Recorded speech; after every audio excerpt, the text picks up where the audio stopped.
Bismillahirrahmanirrahim. Assalamualaikum warahmatullahi wabarakatuh.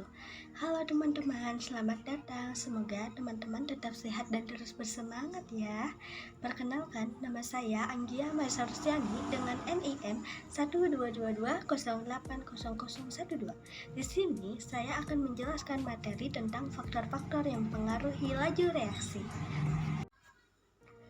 Nah, di sini saya mengambil tujuan pembelajaran dengan menganalisis faktor-faktor yang mempengaruhi laju reaksi berdasarkan teori tumbukan dan bagaimana energi aktivasi mempengaruhi laju reaksi dalam keseharian dengan benar.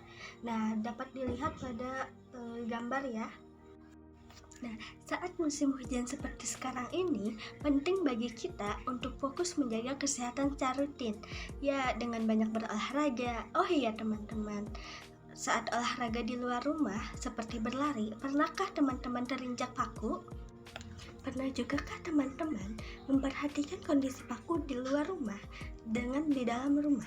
Biasanya, paku di luar rumah lebih cepat berkarat dibandingkan dengan paku yang berada di dalam rumah. Kira-kira apa yang menyebabkan paku menjadi lebih cepat berkarat? Apakah karena terpapar sinar matahari? Atau karena diguyur hujan? Atau karena suhu udara luar? Nah, paku yang cepat berkarat tadi merupakan proses kimia secara alami yang mengalami laju reaksi karena beberapa faktor. Jadi, video kali ini kita akan membahas lebih lengkap tentang faktor yang mempengaruhi laju reaksi. Ikuti terus videonya sampai selesai ya. Selanjutnya ada laju reaksi. Apa itu laju reaksi? Laju reaksi yaitu kecepatan berkurangnya konsentrasi reaksi atau bertambahnya jumlah hasil reaksi tiap satuan waktu. Dapat dilihat pada gambar jika reaksi atau P yaitu tanda panahnya ke bawah, sedangkan kemudian hasil reaksi atau Q tanda panahnya ke atas. Nah, teman-teman, laju reaksi ini dapat dipercepat dengan beberapa faktor, yaitu ada luas permukaan, suhu, konsentrasi, dan pengaruh zat katalis. Kita akan membahas semuanya satu persatu. Tetapi sebelum kita membahas faktor-faktor yang mempengaruhi laju reaksi, kita akan bahas terlebih dahulu tentang teori tumbukan dan energi aktivasi. Nah, kedua hal ini perlu kita pahami untuk menentukan berlangsung atau tidaknya suatu reaksi. Partikel zat yang bereaksi selalu bergerak ke segala arah. Nah, dan sangat memungkinkan untuk bertumbukan satu sama lain, baik dengan molekul yang sama maupun dengan molekul yang berbeda. Nah, tumbukan tersebut dapat memutuskan ikatan dalam molekul reaksi dan kemudian membentuk molekul baru yang menghasilkan produk atau hasil reaksi semakin banyak. Terjadi tumbukan, reaksi akan berlangsung semakin cepat. Apakah setiap tumbukan akan menyebabkan berlangsungnya reaksi kimia? Tidak ya, karena tidak semua karena tumbukan yang terjadi antar partikel akan menghasilkan reaksi kimia atau energi kimia. Tumbukan yang akan menghasilkan reaksi kimia hanyalah tumbukan yang efektif. Nah, tumbukan efektif itu seperti apa sih? Tumbukan efektif itu yang memiliki energi yang cukup untuk memutuskan ikatan serta memiliki arah atau posisi yang tepat saat bertumbukan. Nah, selanjutnya kita akan bahas tentang energi aktivasi. Apa itu energi aktivasi? Sebelumnya, perhatikan terlebih dahulu ilustrasi berikut ini. Model tumbukan antar partikel dapat digambarkan sebagai bola yang menggelinding dari suatu bukit ke lereng. Diperlukan energi supaya bola menggelinding mencapai pusat, atau disebut juga keadaan transisi. Nah, setelah mencapai keadaan transisi, masih memerlukan energi untuk terlepas dari puncak, kemudian menggelinding ke lereng. Jika energinya tidak cukup, bola akan kembali ke lekukan sebelumnya. Besarnya energi yang diperlukan untuk mendorong bola agar sampai ke puncak. Jadi, energi aktivasi adalah energi kinetik yang harus dimiliki oleh partikel-partikel reaksi agar menghasilkan reaksi. Tiap reaksi memiliki energi aktivasi yang berbeda-beda. Jika energi aktivasi suatu reaksi rendah, maka reaksi tersebut akan semakin mudah terjadi. Melalui energi aktivasi ini dapat diketahui mengapa konsentrasi, suhu, luas permukaan, dan katalis dapat mempengaruhi laju reaksi. Selanjutnya, energi keadaan awal dapat lebih tinggi atau lebih rendah dengan keadaan akhirnya. Bila keadaan awal lebih tinggi dan energinya dari keadaan akhir, reaksi berarti melepas kalor atau disebut juga dengan reaksi eksotem. Nah, kemudian sebaliknya, jika keadaan awal lebih rendah energinya dari keadaan akhir, reaksi menyerap kalor yang disebut dengan reaksi endoterm. Sampai di sini paham ya? Kalau paham, nah baiklah kita akan lanjut ke pembahasan selanjutnya, yaitu faktor-faktor yang mempengaruhi laju reaksi. Faktor pertama ada luas permukaan. Jika kita lakukan percobaan dengan 3 gelas berisi air, kemudian kita masukkan gula merah dengan bentuk dan ukuran yang berbeda-beda. Nah, pada gelas A kita masukkan gula merah utuh berbentuk balok. Kemudian pada gelas B juga kita campurkan dengan gula merah berbentuk butiran. Dan kemudian pada gelas C kita masukkan gula merah berbentuk kepingan persegi panjang.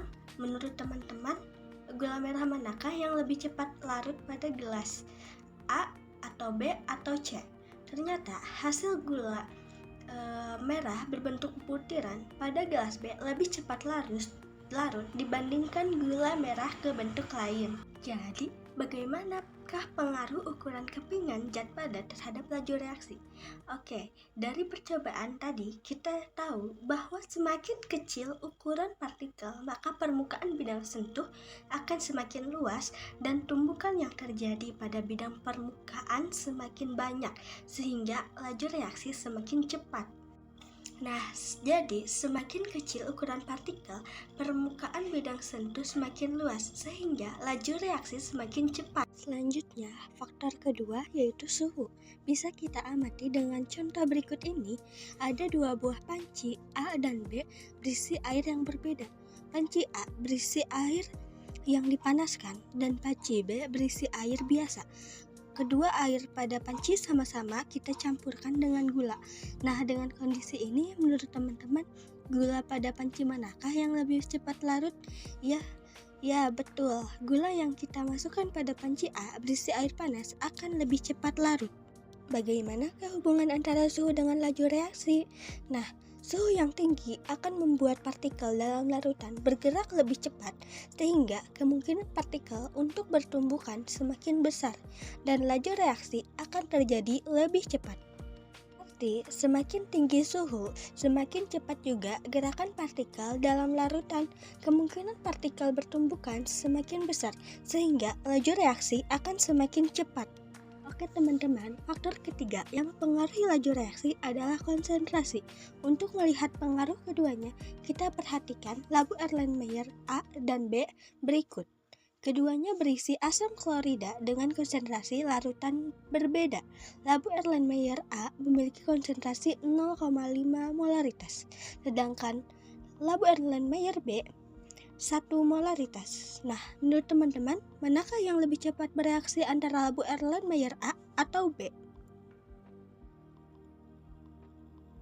Untuk menjawabnya, kita perlu ingat kembali bahwa reaksi kimia atau jadi, jika partikelnya saling bertemu, semakin besar konsentrasi, maka semakin banyak partikel zat yang bereaksi. Akibatnya, kemungkinan tumbukan antar partikel akan banyak terjadi dan laju reaksi akan meningkat.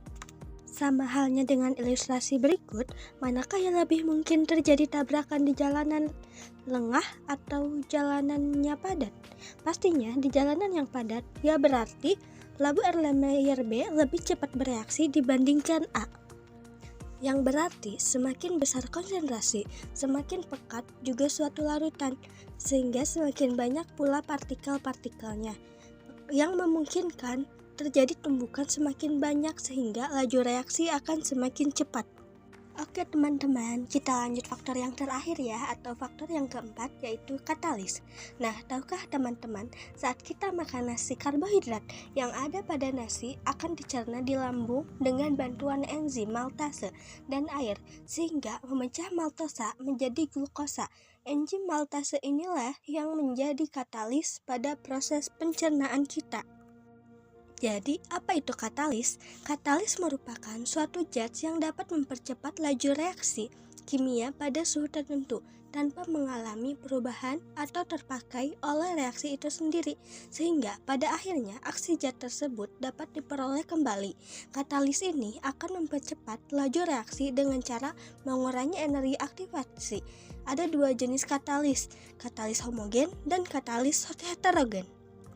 Katalis homogen adalah katalis berada dalam fase yang sama dengan reaktan. Biasanya, katalis dan reaktan berada dalam satu fase tunggal berwujud cair atau gas.